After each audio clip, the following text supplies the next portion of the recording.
Hey friends, this is Brian from This Is Tech Today, and if you've been trying to find a curved tempered glass screen protector for the Galaxy S9 and S9 Plus, I found a great one for you, and it's from Whitestone Dome Glass. So maybe you've already figured this out on your own, or you've heard from other people, but other tempered glass screen protectors that are out there are not very good, even from name brands like Incipio. So there's only adhesive on the edges, so it's not a full coverage one, and because of that, there's a gap between the glass of the protector and the phone itself. You end up losing touch sensitivity when you do that, and so they put a dot matrix on there. So one thing that's really interesting to note is when you look at a name brand one and then a generic brand one, they're the exact same protector. They're just rebranded. So let's take a look at what the Whitestone Dome Glass offers. So in this video, I'll show you what you get when you purchase a Whitestone Dome Glass, how to install it, show you an oleophobic test. We'll take a look at how it fits in certain cases because there are some that don't work with it, and what it's like to uninstall the protector and reinstall the same one. You'll find some timestamps for all that right here and then down below in the description. So in the box, you'll find a UV light and power cable, 2 vials of LOCA glue, the insulation tray and bridge, stickers to cover the speaker, 1 screen protector,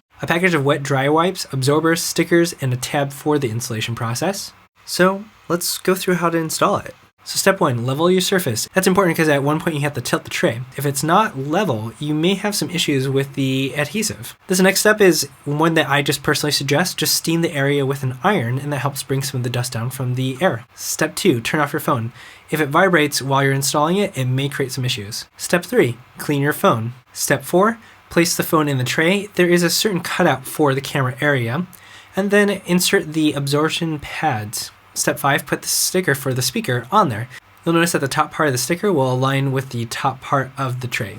Step 6, put the top tray on and it fits in with the little nubs there, and then insert the tab. Step 7, place the bridge on the tray and unscrew the colored cap from the LOCA and then screw it onto the bridge. Step 8, unscrew the black cap and that will release the LOCA glue.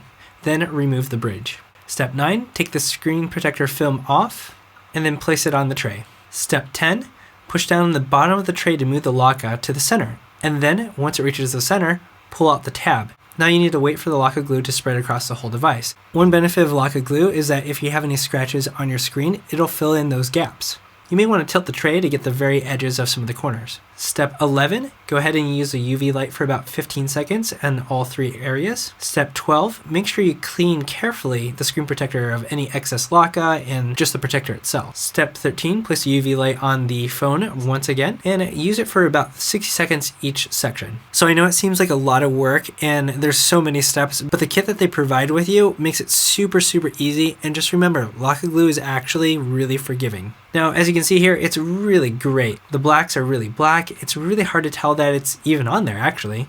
And it feels amazing. The oleophobic coating on this is fantastic. It's just as good as the normal screen. The standard protectors are a bit rough. As you can see here on the standard protector, there is a dot matrix there, so it's a little bit distracting. When I was using this, I noticed so many fingerprints just accumulating on it, and it was just really hazy looking.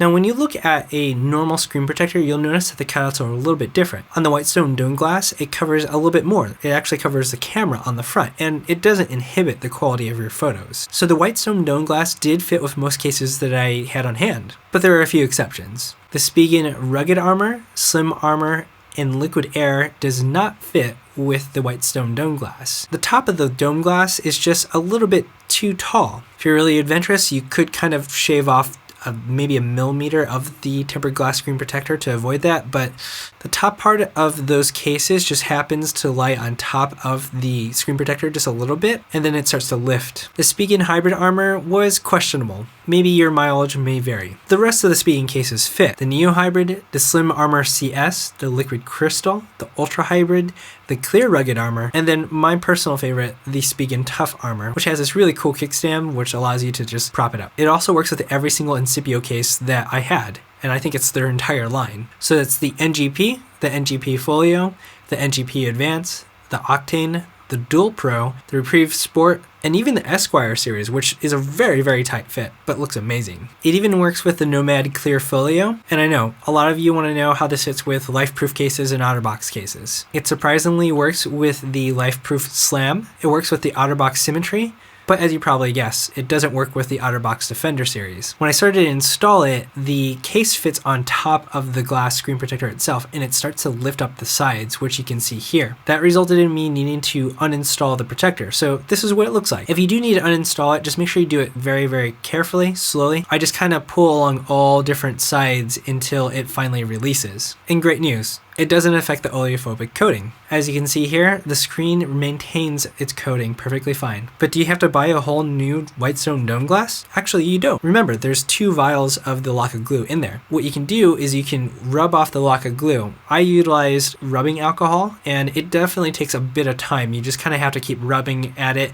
and then scraping it off. It wasn't perfect. You can see little specks here and there, but LOCA glue is actually really forgiving. So I reinstalled it, went through the whole entire process with the same kit, and just utilized that second vial of LOCA glue, and it's perfect. So I've been using this for quite a few days, and it's amazing. It's so smooth. It feels just as good, if not better, than the actual screen. It's kind of wild. It curves super well against the sides, and I just really, really enjoy it. I really don't notice that it's on there at all. I want to thank Whitestone for sending these out for me to make a video for you guys. I generally think that this is the best one out there. I love them. It is a bit more expensive, but having something that you really don't notice is on there that's protecting your phone, and it won't crack as easily as some of the other ones, is totally worth it. If you had to buy some of the older ones and they keep lifting off, or they lose touch sensitivity, or they keep cracking, if you keep buying a ton of those, it ends up being as much as a Whitestone Dome Glass, which hopefully you only have to buy once. So hopefully that was helpful for you. If you'd like to get your hands on the Whitestone Dome Glass, I have some links down below in the description, and whenever you buy something from those links, I make a small commission. It really helps me out as a channel to be able to continue making videos for you, so I really appreciate that. And if this was really helpful for you, go ahead and share it with some other friends who are looking for screen protectors on Reddit or Twitter or anywhere,